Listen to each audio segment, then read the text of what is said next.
Jemaat yang terkasih, bacaan Injil hari ini diambil dari Matius pasalnya yang ke-9, ayatnya yang ke-35 sampai dengan Matius pasal yang ke-10, ayatnya yang ke-8.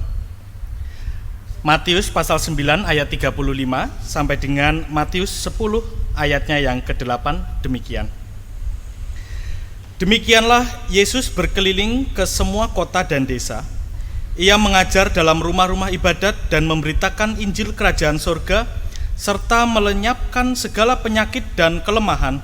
Melihat orang banyak itu, tergeraklah hati Yesus oleh belas kasihan kepada mereka, karena mereka lelah dan terlantar seperti domba yang tak bergembala. Maka katanya kepada murid-muridnya, "Tuaian memang banyak, tetapi pekerja sedikit.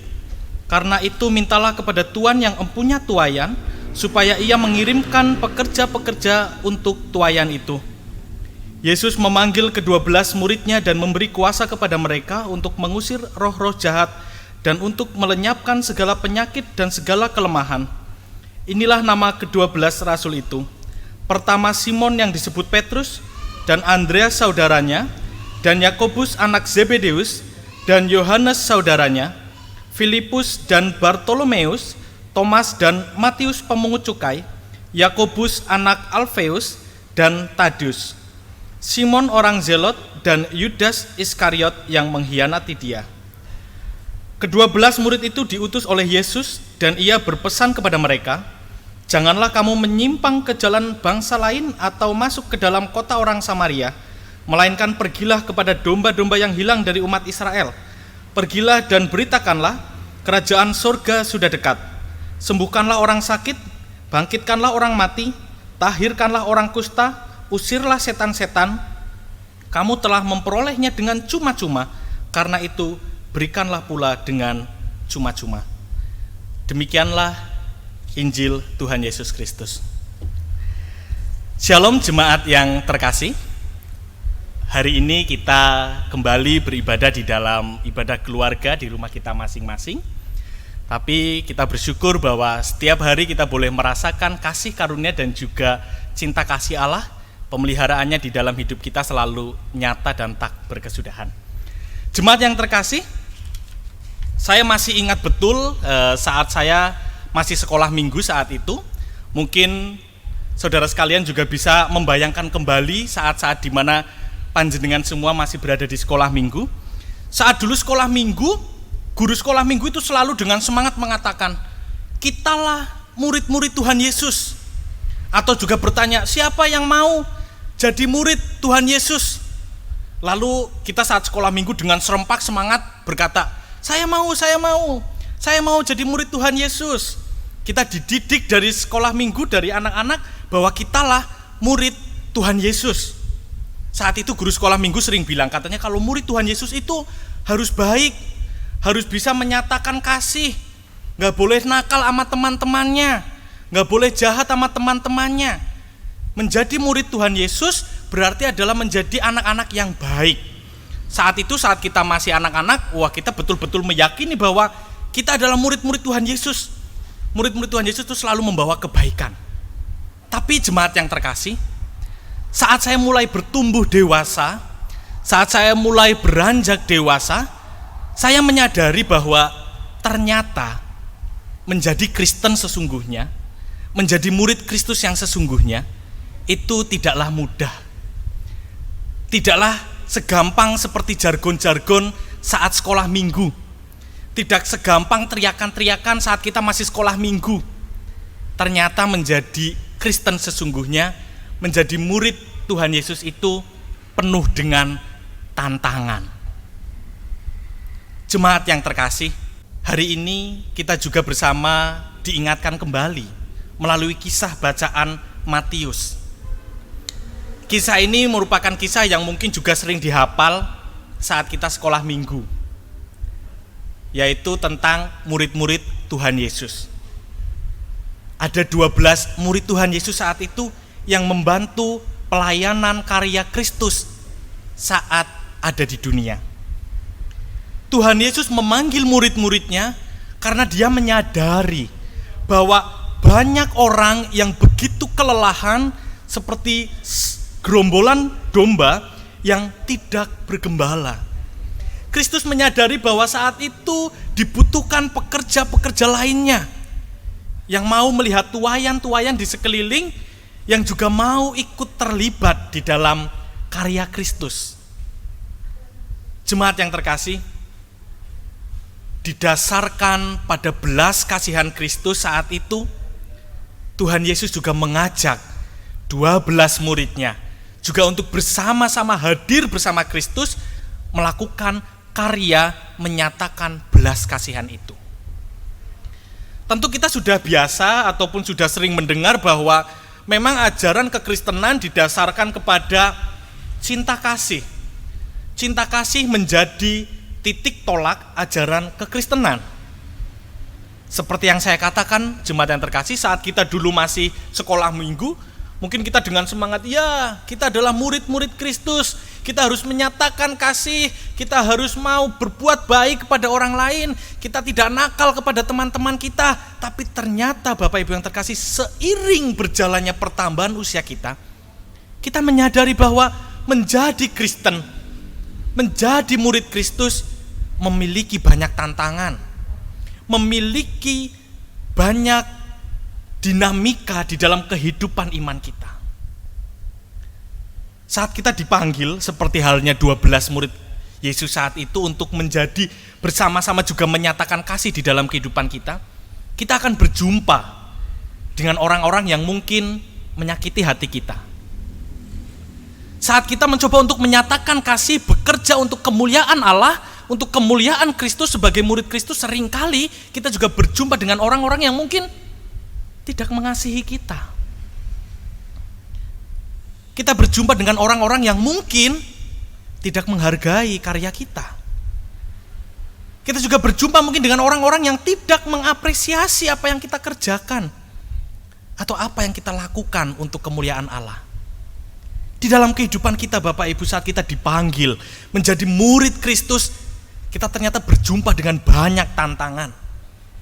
Kita berjumpa dengan banyak hal-hal yang terjadi di dalam hidup kita yang seringkali mungkin membuat kita merasa, ya ampun, begitu susahnya ya menjadi murid Kristus. Begitu susahnya ya menjadi pengikut Kristus yang dipanggil untuk menyatakan kasih. Saat kita mencoba menyatakan kasih, kita berjumpa dengan orang yang mungkin tidak mengasihi kita. Saat kita mencoba untuk berkarya untuk nama Tuhan, seringkali kita juga terbentur dengan orang-orang yang mungkin membenci kita. Dinamika ini Bapak Ibu hadir di dalam kehidupan panggilan kita sebagai seorang Kristen. Mengikut Kristus, menjadi murid Kristus memang seringkali berjumpa dengan situasi yang demikian. Harusnya Bapak Ibu yang terkasih, kita tidak heran. Kristus pun diperlakukan demikian. Yesus pun mengalami penderitaan yang luar biasa saat coba untuk menyatakan cinta kasihnya kepada orang lain. Bapak Ibu yang terkasih, bukankah mengikut Kristus adalah pilihan kita? Bukankah menjadi murid Kristus, menjadi murid Yesus adalah pilihan kita pribadi? Bukankah itu semua adalah keputusan kita Bapak Ibu untuk mengikut Kristus? Jika kita benar-benar memutuskan untuk mengikut Kristus, jika kita benar-benar memutuskan untuk menjadi murid Kristus, inilah panggilan kita Bapak Ibu. Inilah panggilan kita saudara-saudara. Kita dipanggil untuk menyatakan kasih. Kita dipanggil untuk dapat melakukan, mengerjakan apa yang menjadi pekerjaan Kristus itu sendiri. Meskipun kita tahu bahwa tidak mudah saat kita mencoba untuk melakukan apa yang Tuhan lakukan di dalam kehidupan kita. Jemaat yang terkasih, ada sebuah lagu yang menurut saya ini sangat baik. Lagu ini menguatkan saya di dalam setiap saya melakukan banyak aktivitas. Harapannya lagu ini juga bisa menjadi inspirasi untuk Bapak Ibu semua saat kita mencoba untuk memenuhi panggilan kita sebagai seorang Kristen, saat kita memenuhi panggilan kita sebagai murid Kristus. Lagu ini adalah Berikan Ku Hati. Berikan ku hati seperti hatimu yang penuh dengan belas kasihan. Berikan ku mata seperti matamu memandang tuayan di sekelilingku. Berikan ku tanganmu untuk melakukan tugasmu. Berikan ku kakimu melangkah dalam rencanamu. Berikan ku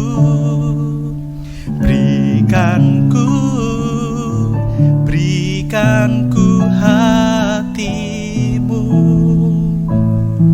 Jemaat yang terkasih, mari kita bersama-sama berdoa di dalam kehidupan kita. Tuhan, berikanlah kami hati seperti hatimu, yang penuh dengan belas kasihan. Berikanlah kami mata seperti matamu, yang bisa memandang tuayan di sekeliling kita. Berikanlah kami tanganmu, sehingga kami juga bisa melakukan tugasmu di bumi ini.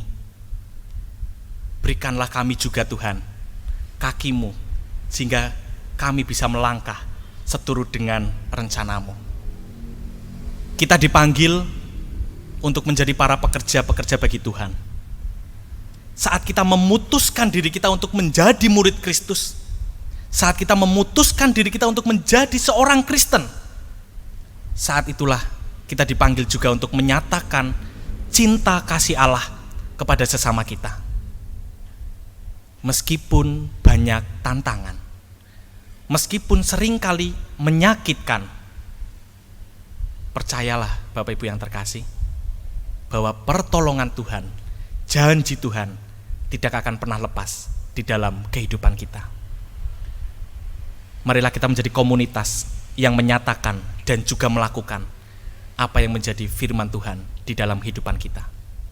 Karena kita telah menerimanya dengan cuma-cuma, saatnya kita juga saat ini memberikannya dengan cuma-cuma bagi sesama kita. Amin. Tuhan memberkati.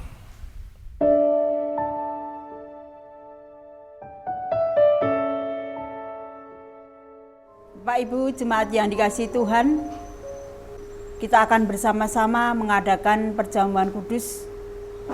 Oleh sebab itu, marilah kita mempersiapkan diri kita, dan sebelumnya kita akan menerima pratelaan sakramen perjamuan yang demikian. Jemaat yang dikasihi Tuhan Yesus Kristus, sebagaimana telah diwartakan dalam warta gereja, dalam kebaktian ini diadakan uji diri untuk menerima sakramen perjamuan sebagai sarana untuk memelihara iman. Pelayanan sakramen perjamuan didasarkan pada perjamuan malam menjelang Tuhan Yesus disalib. Dalam perjamuan itu, Tuhan Yesus mengambil roti, memecah-mecahkannya dan memberikannya kepada para murid, katanya, "Inilah tubuhku yang diserahkan bagi kamu.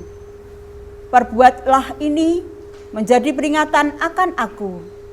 Demikian juga dilakukannya dengan cawan sesudah makan. Ia berkata, "Cawan ini adalah perjanjian baru oleh darahku yang ditumpahkan bagi kamu." Jemaat yang dikasihi oleh Tuhan Yesus Kristus, sebagai sarana untuk memelihara iman, sakramen perjamuan mengandung maksud: 1. Roti dan anggur sebagai lambang tubuh dan darah Tuhan Yesus menunjuk dan mengingatkan bahwa penyaliban dan kematian Tuhan Yesus adalah dasar penyelamatan bagi manusia. 2. Sakramen perjamuan menunjuk dan mengingatkan bahwa orang-orang percaya merupakan keluarga Allah. 3. Sakramen perjamuan menunjuk dan mengingatkan keperjamuan yang sempurna di surga sebagai kesempurnaan keselamatan. 4. Sakramen perjamuan kudus menunjuk dan mengingatkan pemberitaan tentang kematian Tuhan Yesus sampai menjelang Ia datang. Jemaat yang dikasihi oleh Tuhan Yesus Kristus, sebelum kita mengikuti sakramen perjamuan kudus, marilah kita menguji diri dengan bertanya kepada diri kita masing-masing sebagai berikut. 1. Apakah kita sungguh-sungguh menyadari dan mengakui bahwa kita berada dalam kondisi tidak selamat karena dosa, dan dengan kekuatan serta usaha sendiri tidak mampu melepaskan diri dari dosa tersebut, sehingga membutuhkan juru selamat yang berkuasa melepaskannya. 2. Apakah kita sungguh-sungguh bertobat dan menyerahkan diri dengan penuh keyakinan kepada Allah yang menyelamatkan manusia melalui kematian dan kebangkitan Tuhan Yesus? 3. Apakah kita sungguh-sungguh bertekad menyerahkan diri untuk hidup sesuai dengan firman-Nya? 4. Apakah kita sungguh-sungguh bertekad senantiasa menjalani hidup penuh syukur atas anugerah penyelamatan Allah? Selaku hamba Tuhan, saya menegaskan bahwa sakramen perjamuan disediakan bagi orang yang menyerahkan diri kepada Tuhan Yesus dengan menyesali dosanya, serta memohon pertolongan Tuhan supaya dapat melaksanakan semua perintah Tuhan Allah. Jemaat yang dikasihi oleh Tuhan Yesus Kristus, marilah kita berdoa. Ya Tuhan, kiranya Tuhan berkenan memakai sakramen perjamuan menjadi sarana untuk memelihara iman. Kiranya Tuhan memberkati uji diri ini, sehingga kami dilayakkan untuk menghadap meja perjamuan Tuhan, sehingga kami senantiasa yakin akan keselamatan yang Tuhan anugerahkan kepada kami. Dalam Yesus Kristus, serta senantiasa memiliki pengharapan akan perjamuan yang sempurna di surga sebagai kesempurnaan keselamatan Allah. Amin.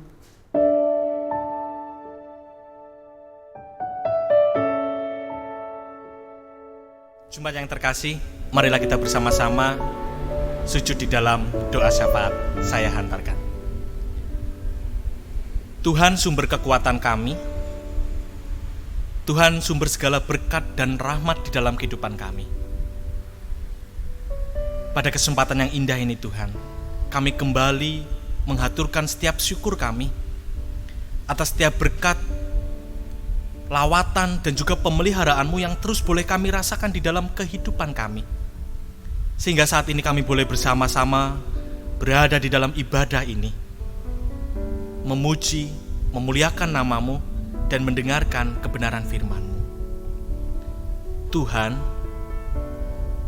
ajarkanlah kami untuk menjadi pengikut-pengikut-Mu yang sejati, agar kami bisa menjadi murid-murid-Mu, sehingga kami Tuhan bisa juga melakukan karya-karya-Mu di dalam kehidupan kami, melalui setiap tindak tanduk kami, melalui setiap sikap kami, setiap melalui karya-karya yang kami lakukan.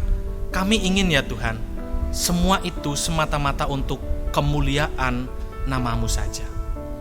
Biarkanlah melalui karya kehidupan kami Tuhan, kami boleh melakukan apa yang menjadi pekerjaan tangan-Mu. Kami boleh menyatakan kasih kepada sesama kami. Meskipun kami tahu Tuhan, seringkali kami berjumpa dengan dinamika yang mungkin menyakitkan hati kami, yang mungkin membuat hati kami begitu merasa teriris. Tapi kami mau percaya Tuhan, bahwa Engkau-Lah yang menguatkan kami. Engkau-Lah yang memberikan kami hati seperti hati-Mu. Engkau memberikan kami mata seperti mata-Mu. Engkau memberikan kami tangan seperti tangan-Mu, dan kaki seperti kaki-Mu. Kami dikuatkan Tuhan dalam setiap karya panggilan kami. Kami dikuatkan dalam setiap karya pelayanan kami. apapun yang kami jumpai Tuhan, kami hanya ingin melakukannya untuk-Mu. Berikanlah kami kekuatan Tuhan, sehingga komunitas ini, gereja ini, bisa menjadi perpanjangan tangan-Mu untuk menyatakan kasih kepada sesama, melalui setiap tangan yang terus setia melayani-Mu di tempat ini, melalui setiap hati yang terus dengan ikhlas dan juga tanpa pantang menyerah, juga melakukan karyanya di tempat ini Tuhan. Ajari kami, mampukanlah kami Tuhan, menjadi murid-murid-Mu yang sejati. Terlebih Tuhan, di tengah situasi pandemi yang ada ini Tuhan, kami juga rindu untuk dipakai, dipanggil untuk melakukan karya bagi sesama kami.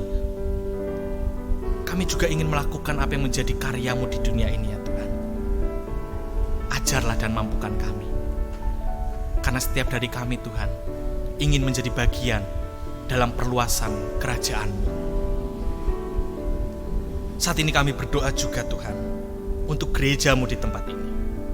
Mampukanlah kami untuk terus berkarya, dengan segala kreativitas inovasi kami Tuhan, terus bisa memberikan pelayanan yang terbaik di tengah situasi yang mungkin tidak ideal ini.